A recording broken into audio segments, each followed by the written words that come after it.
studied French literature and languages and has worked in the fields of communication, public relations, and photography. She has 2 children, Samantha and Julian, and 2 grandchildren. Her daughter, Samantha, is also a reader of the Urantia Book. Claire began reading the book in 1976. She has attended and hosted study groups in several different languages. She became an associate trustee of Urantia Foundation in 2007 and served as a member of the last revision team of the French translation. From 2009 to 2013, Claire and her husband, retired trustee Hank, traveled across Europe identifying and interviewing countless distributors. This was no small feat when you consider how complicated and highly regulated the market is. Thanks to their effort, the foundation was able to secure distribution for the Urantia Book in Austria, Belgium, Estonia, Hungary, Italy, Luxembourg, Poland, and Sweden. We are forever grateful to both of them. Today, serving mankind and trying to apply the universal teachings of the book into the daily life is Claire's main passion and challenge. Thank you, Claire. Thank you.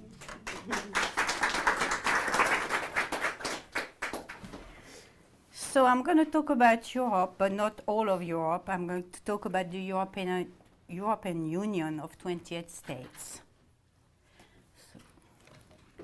First, I would like to draw your attention to the European flag. It was created in 1995 by Robert Bichet, a Frenchman. The idea was to create a flag which represents solidarity between the European people. It had to represent, and that is very interesting actually, spiritual and moral values common to all the people of Europe. Finally, the number 12 was chosen for being the representation of perfection, completeness, and unity, like the 12 apostles, the 12 labor of Hercules, 12 months of the year. So that's why it is blue with 12 golden stars. It represents movement in stability. So you might ask yourself why I should talk about Europe. I could have spoken only about France. But the first thing is because I'm a true European and I'm French. The second thing, I have lived, like Marilyn said, in different countries. I lived in Guernsey, the Channel Islands, in England, in the Netherlands, in Malta, and in France. And this has allowed me to learn and speak different languages and to be acquainted with various cultures inside Europe. And the third reason is because Hank, Mylanus, my husband, and myself have been traveling around Europe from 2009 to 2013 into 12 of the 28 countries of the European Union to find and appoint new distributors for the Urantia Book and create a network of distribution in accordance with the laws of the European Union, especially regarding VAT. As we traveled around Europe, we noticed that these countries were similar regarding the basic European culture, but because of political, economic, and religious backgrounds, the approach of introducing the Urantia Book to the distributors had to be different and sometimes very well thought through because of the diverse structure of the book industry in each country. The book says social, climatic, and economic conditions are all influential in determining the course and progress of religious evolution. In order to go further in the study of the aspect of culture and civilization, the Urantia Book tells us that we have to look at origin, history, and destiny. Even in the study of man's biologic evolution on Urantia, there are grave objections to the exclusive historic approach to this present-day status and its current problems. The true perspective of any reality problems, human or divine, terrestrial or cosmic, can be had only by the full and unprejudiced study and correlation of those 3 phases of universe reality, origin, history, and destiny. So I will try to apply this viewpoint to this document. So we'll start with the origin of Europe.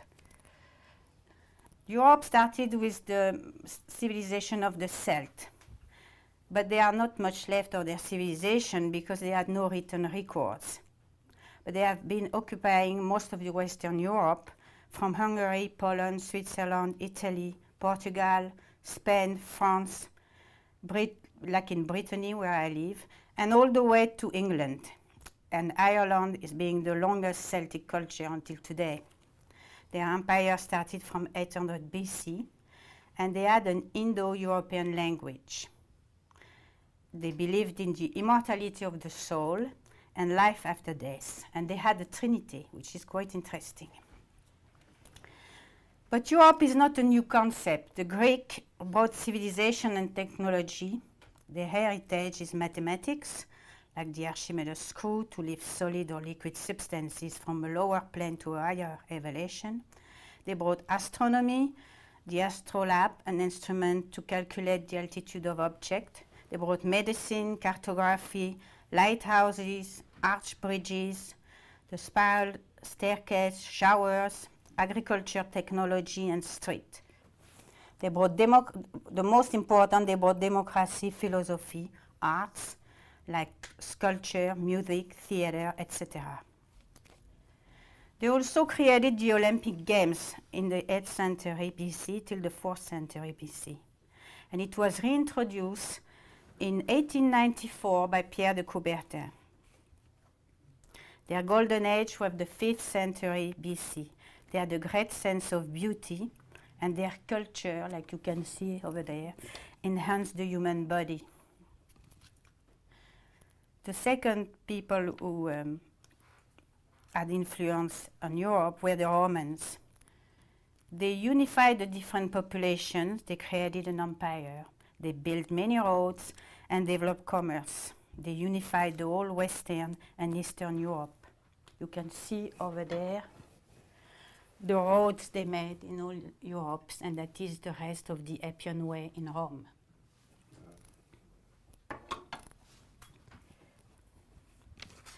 The empire existed from the 27 BC till 285 AD. And Roman technology was very important because the Roman Empire was an economical and military power. Their apogee of innovation was in the 1st century. They invented machinery, the water mill, using water power for oil press, arches to build structures, aqueducts, roads, sewers, modern plumbing, they invented concrete, and sanitary management, cranes, central heating, air conditioning, leather tanning, and a system of craft apprenticeship, which has been used in France since the Middle Ages. It is called French companion craftsmen. So young craftsmen, people, they are apprentices and they do the whole tour of France for many years, and they have to practice their craft, whatever it is, and then they get a certificate. It's really from the Middle Ages and from the Roman. The next period of change was the Renaissance, which is the rebirth in English, from 1300 to 1600 in Europe. It was a rediscovery of Greek classicism, and it manifested itself in literature, philosophy, art, architecture, science, and religion. It is also called early modern Europe. It was born in Florence, Italy, under the patronage of the Medici. It was a kind of bridge between the Middle Ages and the modern age. We all know Leonardo da Vinci, inventor of machines. He made discovery in botany, astronomy, anatomy. He was a painter, philosopher, scientist, an architect, a poet, and a musician. At that time, there were also humanists like Erasmus and painters like Jan van Eyck in the Netherlands. And also we had great explorers like in Portugal, Vasco da Gama, Magellan, Christopher Columbus from Italy, who was financed by Spain, and Amerigo Vespucci in Italy. There have been discoveries in astronomy. They discovered the quadrant, and cartography were made. Copernicus from Poland made great scientific advances He situated the Earth moving around the Sun. It was a great period of advancement for Europe. After that came, in the 18th century, another great period came. It is called the Century of Enlightenment. It was very important in France and America. It was a movement to promote knowledge, so science, political reflection, and philosophy. It was to spread knowledge and to enlighten the public who was living in darkness. Its mission was to kill superstition and intolerance of the church. And great philosophers appear like Diderot, Rousseau in France, Kant in Germany, the Royal Society with Robert Boyle and his experimental philosophy in England. And modern chemistry appeared also with Cavendish and Lavoisier, and scientists like Newton. Great musicians like Mozart, Haydn, and Bach in Germany. So that was also a great period. And England was having its industrial revolution in 1770 with the steam engine. It was a huge step in the modern world. All these cultural acquisitions are still a huge part of the European civilization. They are the basis of Occidental civilization around the world. European culture has been influenced by Christian belief and could be called Christian culture. It has civilized the Western civilization, and it brought philosophy, art, music, science, hospitals, social structure, economics, politics, architecture, literature, and family life. So this is the European Union today. So it had changed. You can see the dates here when they started in 1957, and then other countries added too with the years until what we are now. The European Union of the 28 states has a population of 512 million people and is the second economic power after the United States. The European Union is a political and an economical association for 512 million inhabitants living on 4.5 million square kilometers. The European Union is the first agricultural power of the world and the second power after the United States, with 22.7% global GDP. The European Union produces cereals, fruit, vegetables, sugar, fashion, beauty products, and they manufacture cars, planes, and trains. After the Second World War, Europe wanted to consolidate peace. It started by the declaration of Robert Schuman, the French Minister of Foreign Affairs, the 9th May 1950. The European Constitution ended definitely war in Europe. And the founding members were 6 in total. They were France, Germany, Italy, Luxembourg, Belgium, and the Netherlands. They integrated more countries during the years until 28 now. Later, the Treaty of Maastricht in 1993 created the European citizenship, which permits European citizens to circulate and to live and work in any country of the community with the same rights. This is a free movement of people, goods, services, and capitals with an internal market. It enacts a legislation in justice and home affairs and a common policy on trade. Europe has been receiving the Nobel Prize in 2012 for over 6 decades contributed to the advancement of peace, reconciliation, democracy, and human rights in Europe. So now the politics. In modern times, the big event in democracy was the Declaration of the Rights of Man and the Citizen, set by the French National Constituent Assembly in 1789. It was drafted by Abbot Sieyès and the Marquis de Lafayette in consultation with his close friend Thomas Jefferson, that everybody knows. The rights of man are held to be universal, a nation of free individuals protected equally by law. It ended feudal regime and abolished slavery. The declaration was a statement of the value of the French Revolution and had a great impact on the development of freedom and democracy in Europe and worldwide. It influences and inspired right-based liberal democracies throughout the world. So you see there, that was the first declaration of the rights of man and the citizen. Later on, in 1948, this declaration, together with the United States Declaration of Independence of 4 July 1776, and the United States Bill of Rights, as well as the English Bill of Rights, inspired the United Nations Declaration of Human Rights. It's also reinforced the separation of state and church. In France, since the Revolution, and it is very particular to this country, there is a principle called laïcité of secularity, with 3 principles, which are the liberty of conscience, the separation of the institution and religious organization, and the equality in front of the law for everyone, whatever their belief or conviction are. People are free to practice their religion, but also free to refuse dogma or religious prescription. It guarantees the same rights for the believer and the non-believer.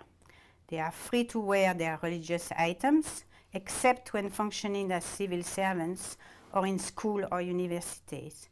There is no religious education in school in France, but there exists private Catholic school among others. And there are no religious political parties in France. So you have a very separation between state and church. We have democracy in Europe and a Convention of Human Rights between states members of the European Union since 1953. And there are 6 democratic monarchies: Belgium, Denmark, Luxembourg, the Netherlands, Spain, Sweden, and the United Kingdom. They are all constitutional monarchies.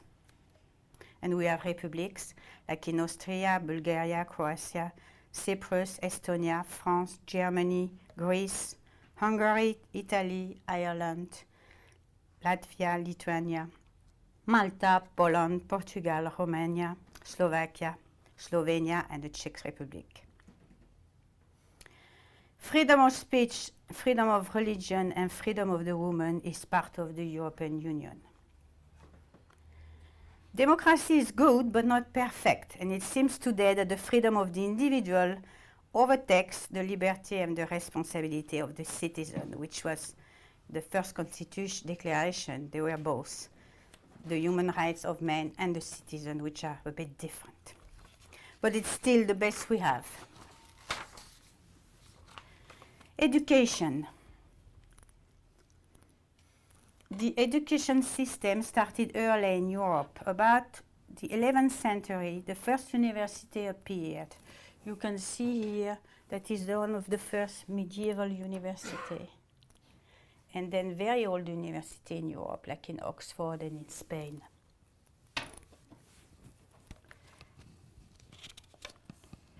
Their common language was Latin, and they taught medicine, pharmacy, civil rights, and logic.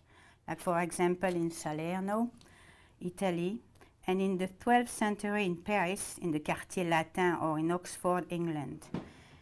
In the 13th century, they started to teach religious rights, theology, mathematics, and philosophy, like in Arezzo, Italy, Salamanca, Spain, Toulouse, Montpellier in France, and Cambridge, England. And all their diplomas, they were valid in the whole Christian world at that time. Nowadays, the system is about the same all over Europe. The illiteracy rate is only 1.9. The average person in Europe is expected to undertake about 18 years of education during his lifetime. Nearly 77% of the adults are over 25 years of age in Europe have attained such a level of education. Sweden spends the most per student for higher education.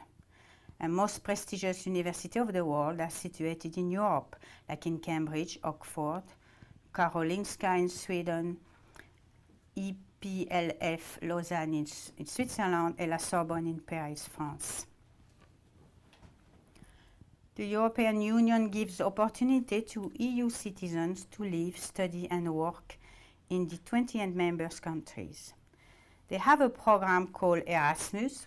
We talked about him in the beginning.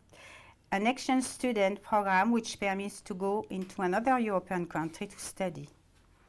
Over the last 20 years, 3 million students have participated in this program. And since the year 2000, EU states members have begun working together to achieve special goals in the field of education to create a higher European education area, harmonizing academic structure, degrees, and standards. So this throughout EU states and other European countries. The quote from the Urantia Book, "Education has too long been localistic, militaristic, ego-exalting, and success-seeking. It must eventually become worldwide, idealistic, self-realizing, and cosmic grasping." That's the ideal education.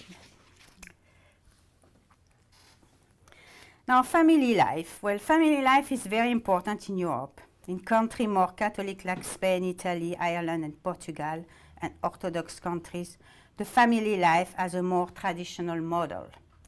In Northern Europe and in France, the model is more individual. It can be a single-parent family, reconstituted family, traditional, and gay families. You've got all kinds of sort of families. Marriage is more civil than religious, and only the civil one is recognized by the law. A lot of young couples in Europe start a family without being married. They marry later when they have money to give a big party. Sometimes they have 2 or 3 children and they marry 10 years later.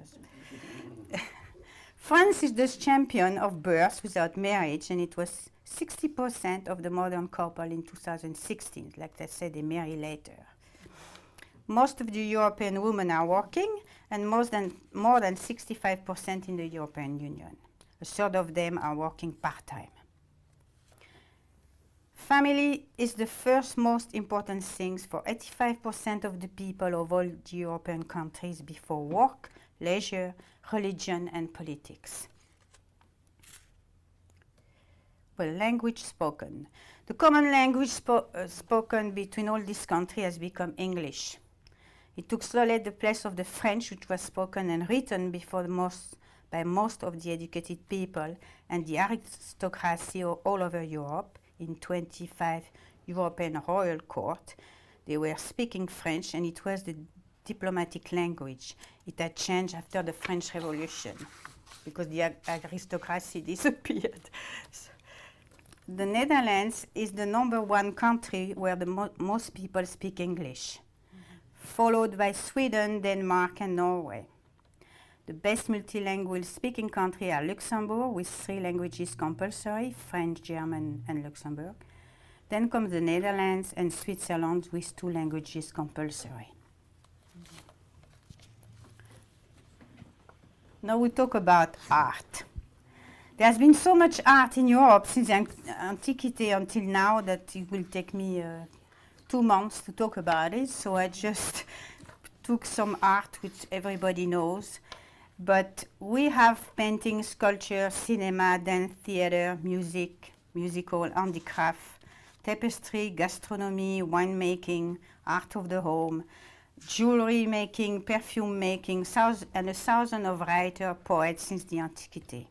Here are a few examples of art. I think that's coming after.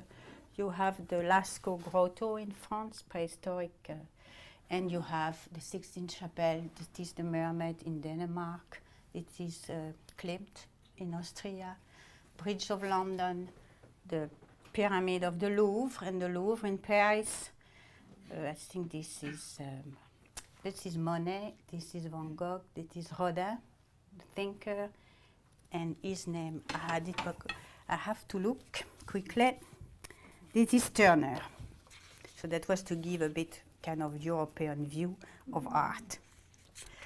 Through art and philosophy, the material mind in man is inveigled into the contemplation of spiritual realities and universe value of eternal meaning. Leisure. So I thought that was our ancestor, the frog, taking just relaxing.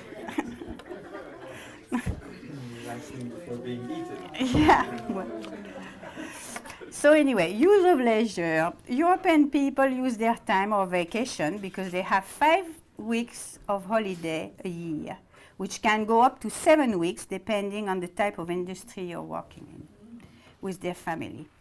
They travel, they watch film, they like to read books during their holidays, they go to the museum, theater, enjoy good restaurant, take courses in all kinds of fields like poetry, cooking, craft, sport, fishing, hunting, golf, discovering nature, learning language, learning yoga, meditation, etc.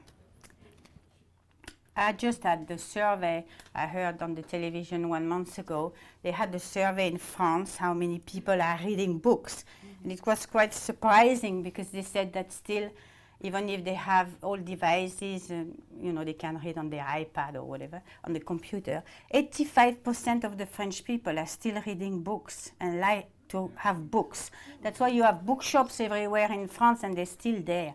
And what's more surprising is that they ask the young people, and 70% or more of the young people are reading books as well. So I thought, there is hope for the world. At least people are. So that was quite surprising. In France also, you have 13 million volunteers spending their free time in various associations to help others. So they work in social field, in distribution of food to others, of poor people, the renovation of historical buildings, festivals, hospital, animation, entertainment, etc. And when you ask them why they do that, they say they want to be useful to others. Now, religion, that's something in Europe. So Europe has a history of religious wars and the religious power of the Catholic Church. The Catholic Church played an important part in the Western civilization since the 4th century. European culture has been influenced by Christianity and could be called Christian culture. Europe has a background of Lutheranism and Calvinism in the north, like Scandinavia, England, Germany, the Netherlands, Switzerland. It was more rigid kind of Christianity. But in the south of Europe, it was the Catholic religion which dominated, like in Spain, Italy, Portugal, Poland, France, etc. And these differences are still felt in the society today, in art, the cathedral, politics, humanism, and all these things. You can feel the difference. In France, there is also a strong backbone of Catholicism, like in the province of Brittany, where I live, or in the island of Corsica. They are very religious, Catholic in Corsica. France possesses a rich past of cathedrals, churches, convents, and beautiful religious pieces of art, witnessing its glorious past of fervent people and the stronghold of the Catholic Church. There are about 100,000 religious buildings, 154 cathedrals, and 45,000 churches in total for Catholic, Orthodox, Protestant, and others in France. That's a little anecdote. What you see here on this picture, it's in the Middle Ages. They discovered recently, scientists, that in the Middle Ages, the churches, they were painted with vivid color on the outside. They discovered pigment on the stone. So that is what it would have looked like in the Middle Ages. When people were going to church, we think everything inside was colorful. But outside, it was even more colorful. It was going like, not Disneyland, but like Wonderland. And I think the people in the Middle Age, they were really poor and they were wearing rugs or I don't know, something. And they were going to the church and it must have been like, wow, what is this? I'm going to heaven or something. Because that was the way the Catholic Church wanted to bring people also to the church. And then, of course, inside it was all lights through the stained glass windows. So it must have been very beautiful for these people at that time. Christianity brought modernity to European society. It brought equality, liberty of the individual, the idea of the brotherhood of man. It brought the idea of the freedom of the woman and its equality with men in front of God. Now, this is a map of religion in Europe, so you see mostly, doesn't mean that people are practicing, but it's just mostly they don't, not everywhere, but it's like the Christian world, it's in blue, you know, and then you have the yellow, it's Judaism, red is Orthodox, but it's all Europe. You have Russia and everything here. And you have the Protestant, and you have the Islam, and all these are represented here. But like I said, they are not all practicing. In 2010, Western and Eastern Europe counted 554 million of Christians, 225 million Catholics, 197 million of Orthodox, 102 million Protestant, 44 million Muslim, and 3 million Buddhist. They are also non-traditional religion like the Jehovah's Witnesses and the Scientology, but they are considered more or less as sect, and some of them are watched by some government. There is also Judaism, Hinduism, and some East Asian religion more concentrated in Germany. England and France, people without religion or with other kind of religion are 128 million. In general, in Western Europe, people say they are Christian, with 80% in Austria, in Ireland and Italy, 83% in Portugal, 42% in the Netherlands, and average 71% of Christian in Western Europe. So the majority of the Europeans describe themselves as Christian. But like the Urantia Book says, traditional religions are stuck now. Modern religion finds it difficult to adjust its attitude toward the rapidly shifting social changes, only because it has permitted itself to become so thoroughly traditionalized, dogmatized, and institutionalized. So the history of religion. The Inquisition started in the 13th century in Spain, France, and other countries. It was the religion of punishment against heresy, totalitarianism of the Catholic Church. In France, we had religious wars, 8 in total, between Catholics and Protestants, from 1562 to 1595. A lot of people were killed, and others fled to other countries like Switzerland or to the Netherlands for their freedom of religion. Because of the First and the Second World War, people turned their back on religion. Because of the atrocity, they thought if God existed, it will never have happened, some people thought. But also because on both parts of the belligerent, the church was involved. After the wars, people turned to political systems which seems more humanist, like socialism, communism, capitalism, to ensure an economy great enough to ensure individual happiness. Communism wanted to create an equitable society. The idea was that the economical context, poverty, promotes the idea of God, and that an equitable society is a remedy to belief. That's Karl Marx. Socialism tries to realize happiness on earth and give equality to men. Europe is known for its glorious religious past, but also more nowadays for its atheism. So I ask myself the question of why is Europe more atheist or agnostic than the rest of the world? That's a big question. First of all, the religious oppression gave birth to atheism. Montaigne, a French philosopher in the 16th century, was outraged because of the hypocrisy and the violence. It was outraged because of the hypocrisy and the violence of the religions. It was also a result of the 2 world wars, maybe, but not only. But actually, atheism is not new. It started in the Antiquity with Diagoras, a Greek philosopher, in the 4th century BC. Atheism always existed, but it was punishable and couldn't express itself openly. In ancient times, you were killed for it. So it started to express itself more openly in the 19th century because of the revolution in France, for example. The theory of atheism is that God doesn't exist because, I quote, I do not have a high idea of humanity and of myself in particular to imagine that a God could have created us. Or too much mediocrity everywhere, too much baseness, too much misery, and too less greatness. That is Blaise Pascal. Atheism is a form of belief that said that nothing exists after death. And this is showing the bottom of view of the human condition, which the book is talking about.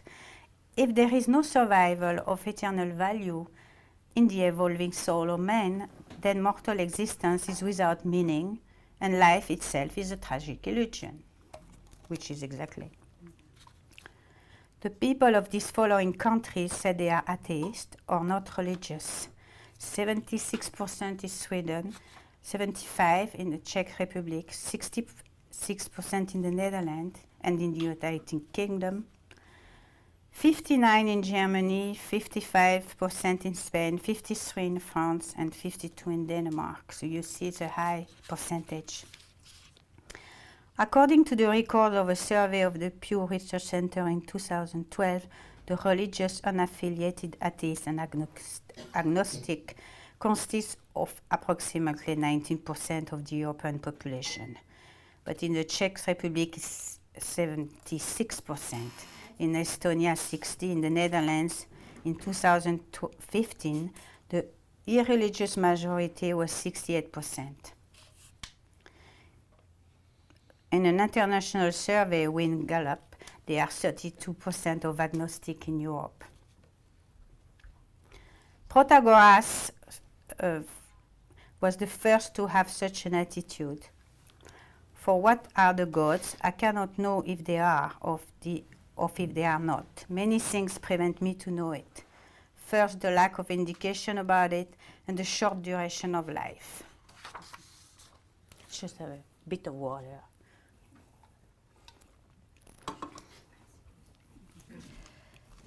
So European culture is looking for itself at the moment, not knowing really where to go, not ready yet to embrace the book, but can be in the near future forced to look for new solutions and might be searching for other way of life. The paramount mission of religion as a social influence is to stabilize the ideas of mankind during this dangerous time of transition from one phase of civilization to another.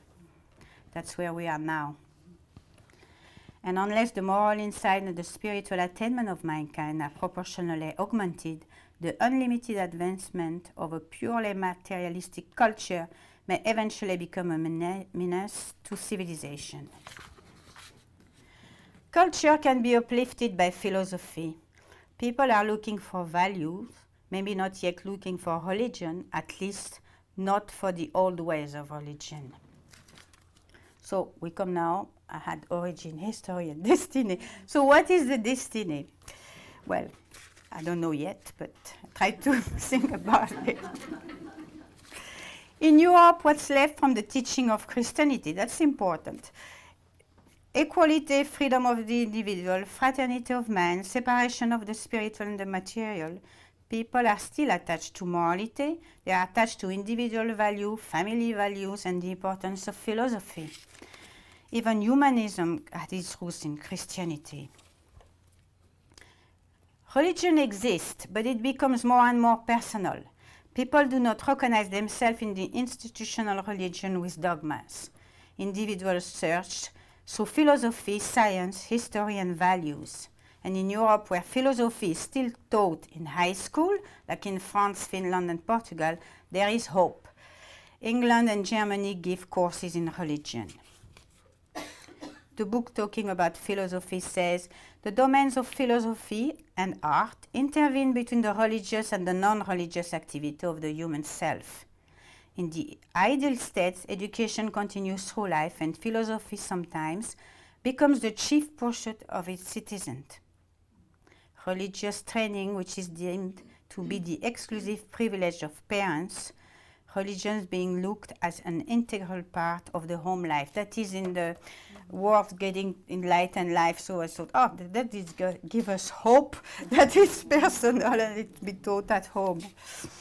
Religion becoming more personal will have to become a part of parental education in the future.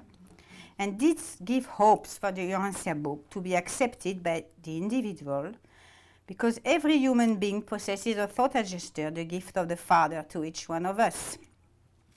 On the group level, the society might not be ready yet for the book, but on a personal level, we can find opportunities. In Europe, we have to use a more personal ministry, one-to-one. It is not a bad thing, actually. It is just a challenge, because you must have integrated the book well in order to address people individually and in accordance with their spiritual receptivity. It is a slow process, because you can only touch few people at a time, but it's effective if it works as a snowball. Actually, you are touching real truth seekers when they are ready. A lot of people in Europe are brought up without religion, but it doesn't mean that they will come automatically atheists or agnostics, because they possess a divine spark or divinity in them, pushing them to find God. And when you come to the Urantia Book, because you are searching for answers about the meaning of life and truth, growing up without institutional religion makes your religion truly personal. It might even be an advantage, because in some ways you are more free and new to it. You are free of the rituals, of the taboos, and the dogmas that most people will have to adjust to or to get rid of. So in conclusion, I will say the book has been so well thought and written by the revelator in such an intelligent way that it permits any truth seeker to approach it any way they want, through philosophy, history, science, religion.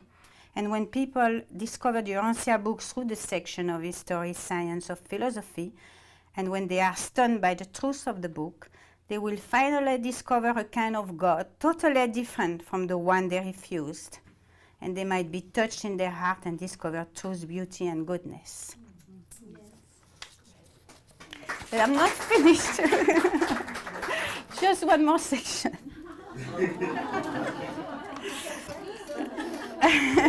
Because I was a conclusion, but now I'm talking about dissemination and possible advancement of the Urantia Book.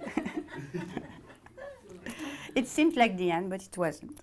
The book is now available in 16 European countries and in 10 different languages through the normal channel of distribution, which are bookshops, book chains, as well as on the internet. Experience has taught us that distribution and selling through readers doesn't work properly, and anyway, it is illegal in the European Union. Therefore, it is mandatory to go through the various distribution channels available. Most of the people of Europe have access to internet. 85% have internet at home. To help the distribution, I think we should develop book covers adapted to the current status of religious development or directed to the main interest of the people of each particular countries. We may have to adapt the Foundation website to other civilizations, meaning being more diverse in our approach, maybe showing more of the different aspects of the book on science or other section, and not only the religious one. To promote high quality study group is very important, and quality should be thought before quantity in order to instruct future teachers of study group. So that was the end. Now,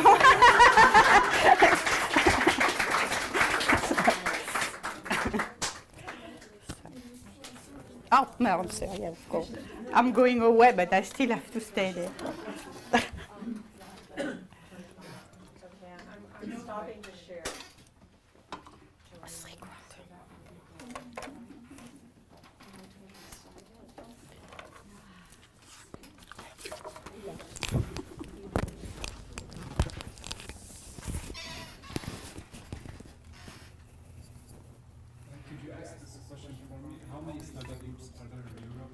Ah, that. Question cannot- is, how many study groups are there in Europe? Yeah. Do we know? I don't know really how many study groups. You should ask Chris Wood. But because, you know, I know a bit where I live and I know other countries with the distribution, but they are not so many study groups. And some countries who have new translation, like Poland or Portugal, they are selling a lot of books, but they don't have yet study groups, really. So in France, we don't have so many. In England, there are not so many. So I cannot tell you because I'm not. Sorry, just a follow-up. Do we have an estimate of the number of readers in Europe? Do we? Question was, do we have an estimate of the numbers of readers in Europe? No, we don't. Yeah, you might. I'm not on the committee. Yeah. I know you can go on, there is an international online study group directory, and you can go in and you can put a country or a state or province, and it'll show you all the study groups that are registered. Now, they may not all be registered, but we try to encourage everyone who has an active study group, or even someone who would like to begin a study group, to go ahead and put their name and phone number and email address on the site and just modify the information to say, would like to start a study group. I believe that at the last committee, education committee that we had at the foundation, they mentioned that there were less than 500 study groups around the world. But there are more and more virtual study groups. I believe there are over 80 virtual study groups, meaning online. Anyone is welcome if you can speak the language. Yeah, but they're part of the 500. We're acting out here. That's true. Everyone's just talking.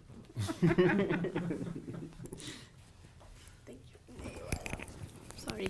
In Portugal, we have one study group, virtual study group, and on Sunday at 3 o'clock, and participate persons from Brazil, from Portugal, Angola, and that's it.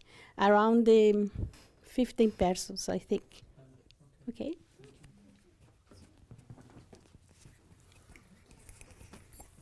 Just a quick thought, it would be useful to put the link for the international study groups or the study group link on each of the talks when they're on the website, on the foundation website. Just add that in there as a resource, I think.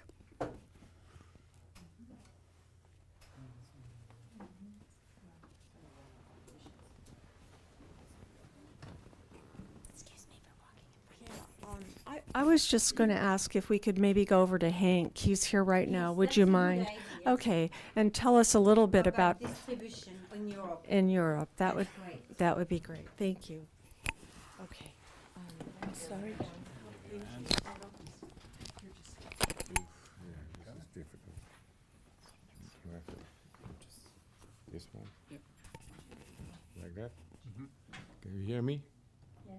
Okay. You have to look at the different channels of distribution, and I can name them in the following way. You have publishers of books, and each country in Europe has a federation of book publishers. Yeah, so you can go to that federation, then you have a list of all the publishers, mostly with websites. Then you go through their websites and you look at what kind of books they are doing. Yeah, and they are all more or less specialized.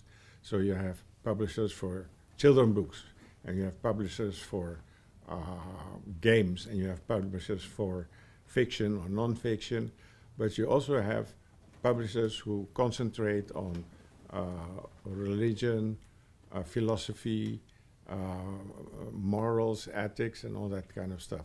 So you pick those publisher and put them on your list, you know, or on your wish list. That's it. But then there's a second entrance.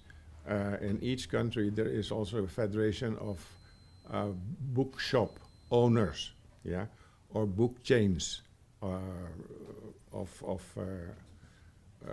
or companies which have really a chain of bookshops all over the country. Now, you can actually go into that website as well and check exactly the same way, and then put that on your wish list, you know. Then there is another possibility, that is to go on every online web shop and check what kind of books they're actually selling.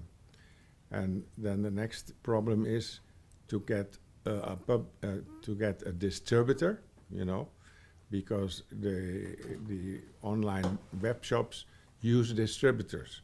They don't want to store a lot of books, or they don't want to invent or invest in a lot of storage capacity. So they use distributors. So that's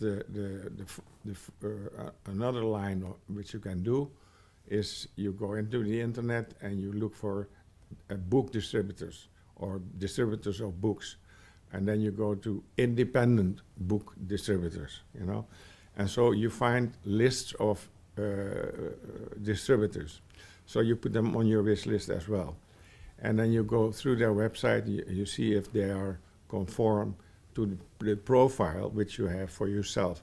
And the profile is basically that they are in the category 48 to 51, which is the category for religion, philosophy,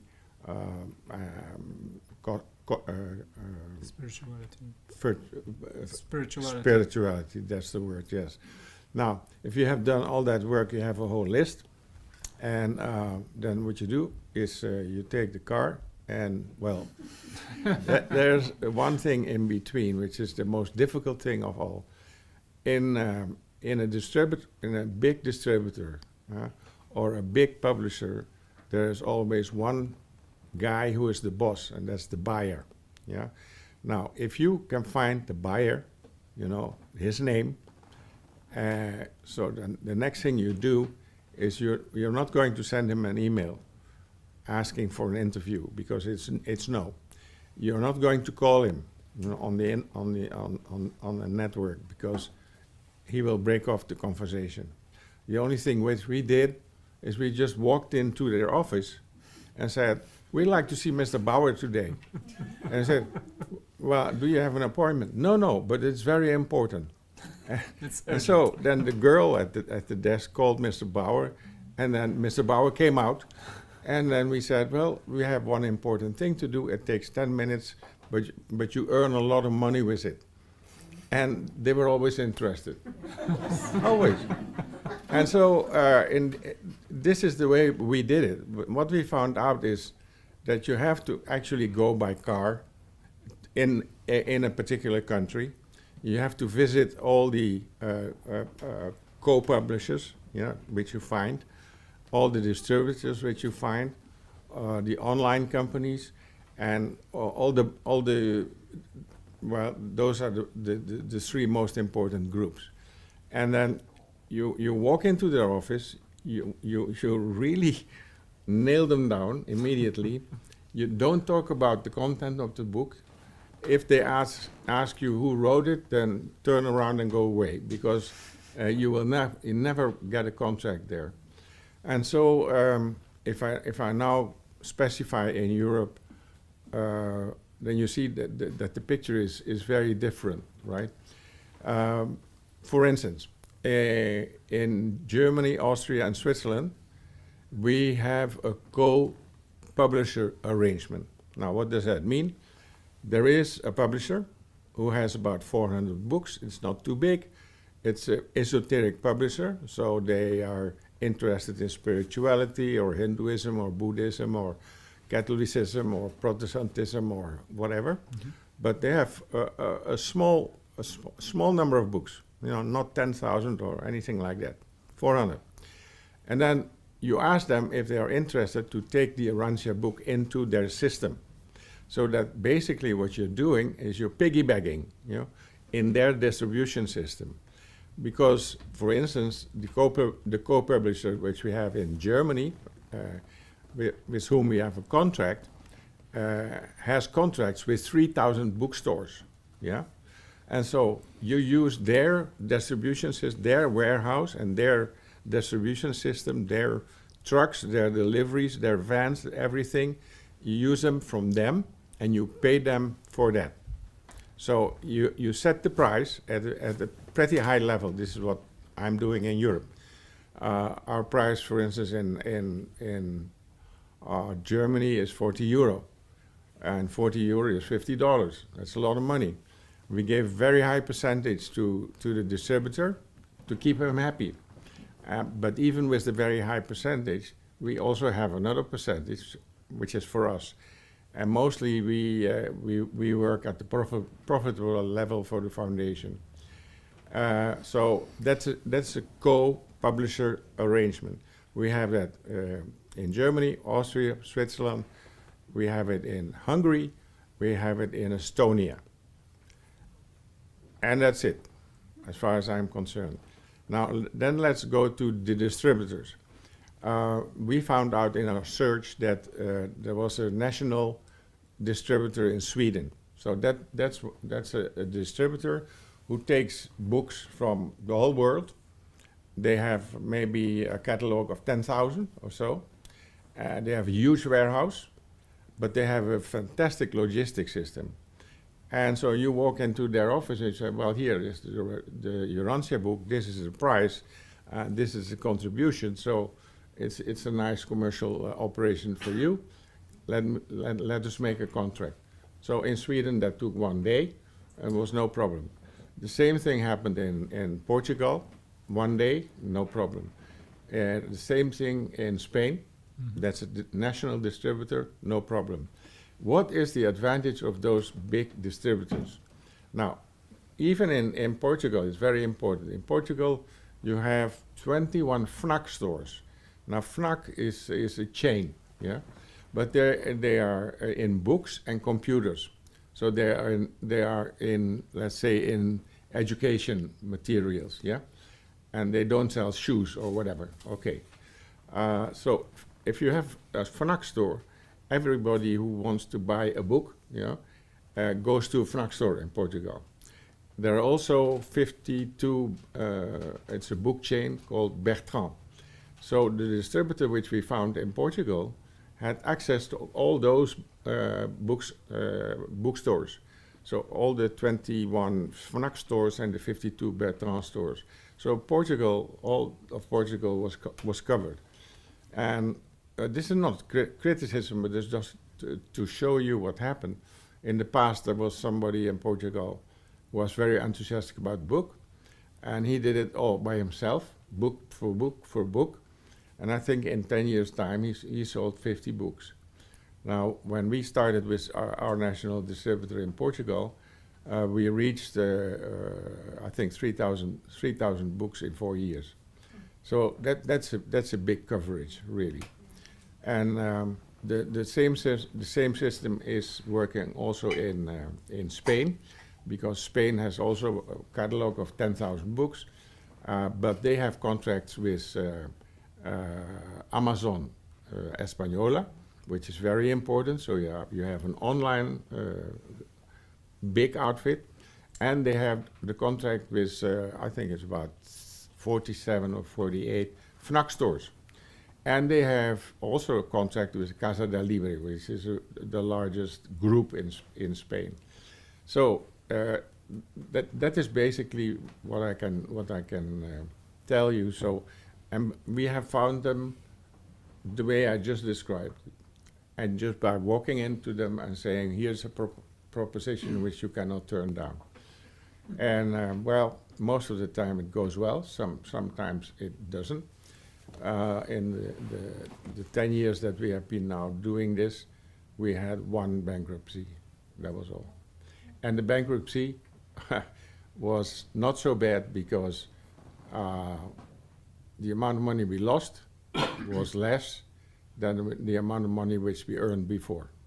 So, I mean, it was a bankruptcy. It was, of course, not very nice, but it was not a huge loss for the foundation. And this is the way, but it's a lot of work. And to tell you what a lot of work is, for each country, we had to work about 6 to 7 weeks, 5 hours a day on the computer to go through the whole list. And just to give you a funny example, I did Italy, and I found 8,000 publishers. So I said, "Oh my God, you know, what the heck am I going to do with 8,000 publishers?" Then I looked at the turnover, and there was one guy who had a turnover of 8 billion euros. I said, "My God, what's that?" If I can sell the Urantia book through that guy, that's fantastic. Now that was impossible because what it was is a publisher who is making 3D maps of the Himalaya and the Andes and everything. Everything is in 3D with all the roads on it and the height, the altitude lines and everything. And they cost a fortune, and that's why he makes 8 billion, you know. But I went through all the whole list. You can do it quite quickly, and because I understand Spanish, Italian is not a problem, because it's very, very, very close to each other. But we worked through the whole list, and then I worked through the whole distributor list. Then we ended up with 15 in Italy, and we always started with the most important one, of which we were sure that they would say no to us. So that's very encouraging, isn't it? So we went to the first one, he said no, and then we went to the second one, no, the third one, no, the fourth one, no. And the reason is that those companies are not interested in a publisher who has only one book and who doesn't come every year with 200 new titles. That's what they're looking for. So when you come in with a backlisted book, 1955, and you have only one book as a publisher, they say, well, the door is there. So that happened so many times. And then when we came down the list, we came down to the smaller companies, like the Cope publishers, or the esoteric book groups. Mm-hmm. And that is where we found our distribution channels. And it works quite well. And it's all over Europe, quite constant. It goes up and down. The best quarter is mostly the fourth, Christmas season. And so that's why we ended up with, I think, 16 countries and 12 different languages. And we have a very small warehouse. We don't pay any VAT because we use a special system from the EU. And so we can import books from the United States at 0 VAT. We can export books to the United States at 0 VAT. We sell all our books to the distributors at 0 VAT. And they charge the customer, you see. And so our financial system is very simple. We only have one bank, you know, and it's in Holland. And why? Because Rotterdam is the most important port of Europe. So if you want books in from China or you want books in from the USA, Rotterdam is the place. So, and then you have to have a small warehouse in Rotterdam, and then from Rotterdam you can always find trucks going all over Europe. And so the system basically is a very simple system, and we don't employ anybody.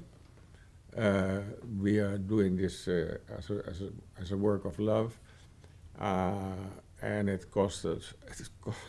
It has cost us one Lexus car, which drove 200,000 kilometers, and then we had to sell them.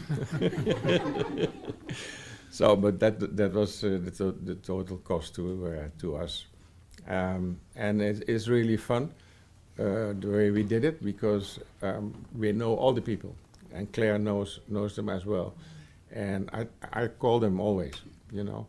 Every quarter I ask the numbers, then I call them and I say, how is it higher than last time? Why?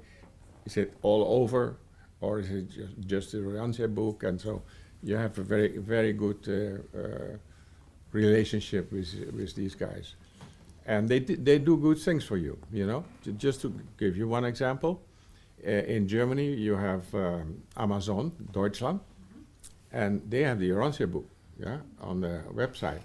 But they dropped the price, you know. Now that's forbidden in Germany by the law.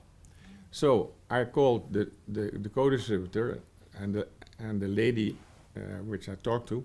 I said, would you please go to the Federation of Booksellers and complain to Amazon and tell them that they are doing unlawful things, illegal things, and that they have to increase their price to the same price as you are actually asking, which is €39.95, which is the €40. And it took 10 days, and Amazon upped the price, and that was it. So it's all very personal, you see? And it's all because you know the people quite well, and you're friendly, and you talk to them. They immediately do what you ask, and so it works always quite nicely. That's it. Thank you. I just wanted to add one comment to what you said about when you tell them, when they ask you about the authors and you just walk out the door immediately. So I had you reminded me of an episode that happened with me, that some people, friends of mine, asked me, so who wrote this book? And I remember saying just numerous philosophers or just numerous authors, and that's it, that was it. We just moved on, and that works sometimes, so I just wanted to add that. Yeah, well, now we in Poland, the CEO of that company was the largest bookseller. It was the number one no. So he's not going to have it. The first thing she asked us, who wrote it? And we gave that answer. Oh. And she said, well, that's a big bullshit. Out we were. Can I just use this? Okay, yeah. Thank you. You don't have to find. Thanks. In terms of the percentage of how much money you get from the, usually they have a percentage, right? Let's say you sell it for $30. What usually do they get? We can't hear you. Hold on. Just use it. Well, the price all over Europe is practically all the same, yeah? But you have two different prices. You have the hardcovers and you have the paperbacks, okay? Right. Now, but we have, the hardcover is always more expensive, €5 more, sometimes €10 more than the paperback, okay? But we give all the distributors 60%. We get 60%. We give them 60%. 60%. Only 40%. Yeah. And So 40%. basically that's average for distributors. Well, you have to see what the distributor does. You know, he gets the book, but he has to get it to the bookshop. The bookshop owner is also asking about 25 to 35% from the distributor. Okay. And FNAC in Spain is the most crazy one. Is asking 48% from our distributor. So he has 12% less left over. You see. So you have to see what the chain is actually, and how many people are in that chain, and who all have to make some money on it. Okay, that's fine. Thank you. All right, but we have a standard of 60% all over Europe, and that is well, I know where other distributors in Europe and publishers, and they are all in that range. So.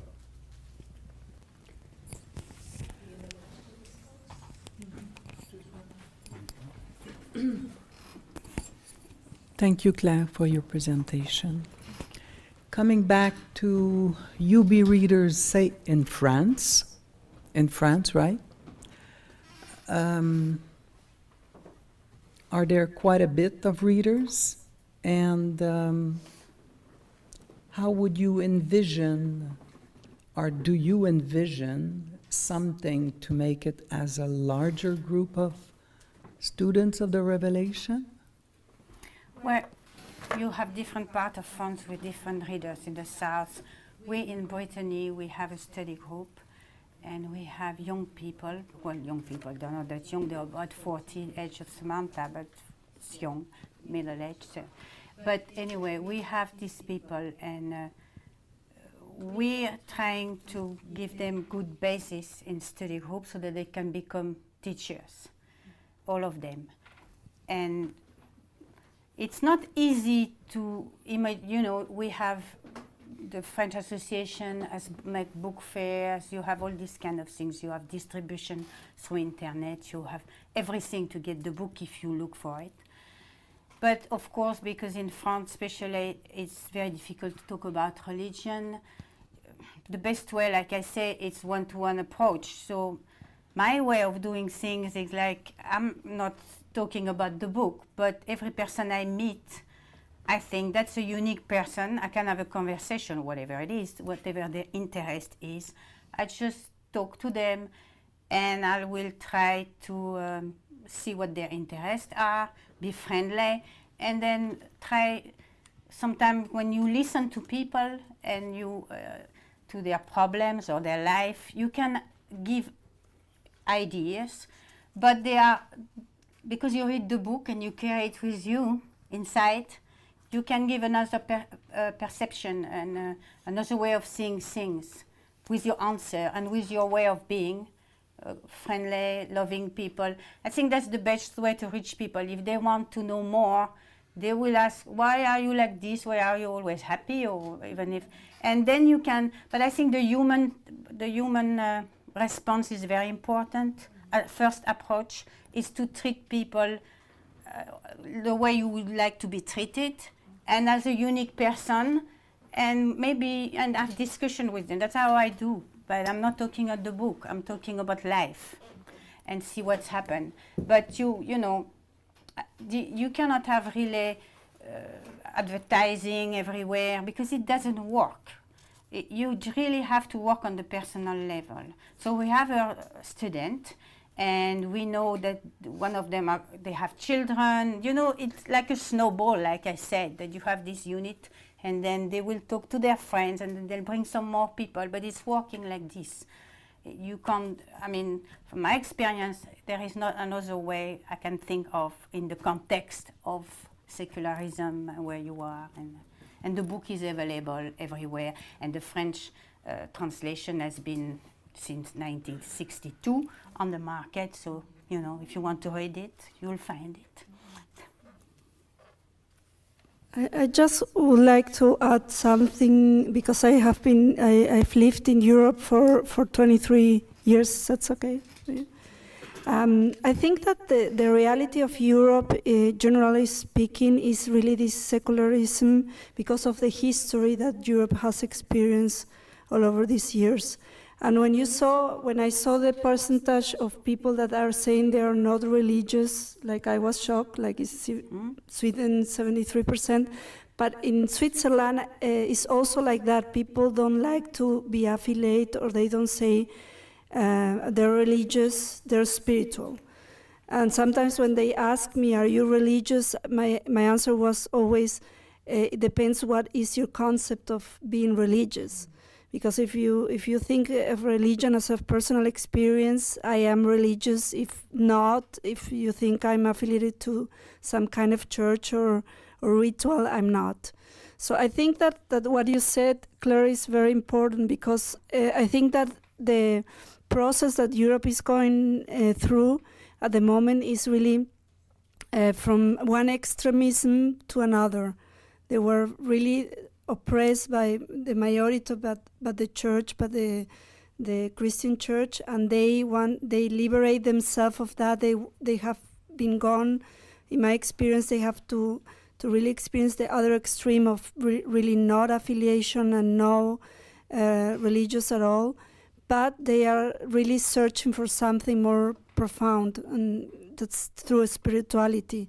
So I think that in my case, or what I did also in Switzerland, because people are still searching for this kind of mysticism and experience of New Age and all this, and it's a process until they got to something really more profound in their lives. So I think what you say before, like say what is your own experience, that people see how you live, how you speak, how you act. And I've been asking many times, how come are you more relaxed, or how come people that know me since I'm in Switzerland, how is that you are acting like that? And I can speak of my experience, and eventually